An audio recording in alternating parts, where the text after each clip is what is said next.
Patrons are reminded that if you see the smoking ghost, please report it to the nearest usher or usherette, who will summon the manager of this cinema to perform an immediate exorcism. Enjoy the film.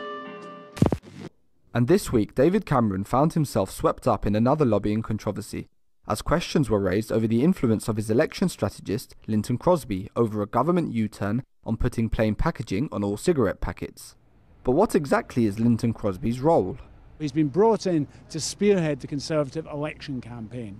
But at the same time, of course, he has a portfolio of companies, his own companies, which are lobbying on behalf of different interests. For instance, lobbying on behalf, as we know, on behalf of the tobacco industry, lobbying on behalf of private health providers, and lobbying in terms of the fracking industry, the people who want to extract shale gas from the mine.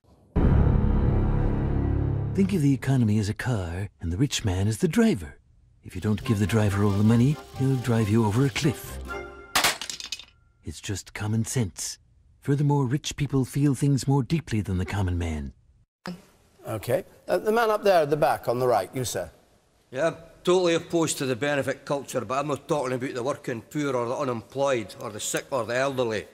I'm talking about the $7 billion of welfare money, our taxes, that go straight into the pockets of employers who are paying their workers at below the minimum wage. I'm also annoyed at the £23 billion of our money that goes straight into the bank accounts of landlords who charge exorbitant rents because there's a housing shortage.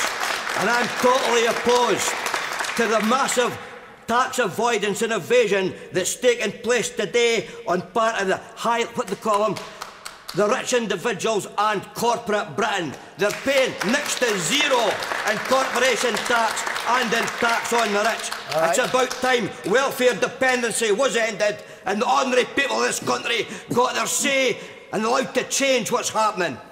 But I'm here today to say that is not going to happen. Now, you're going to London. Let me give you a few words of advice.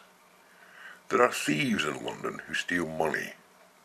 There are swindlers in London who make victims of the unwary. But there are worse people in London than thieves and swindlers. There are editors of newspapers.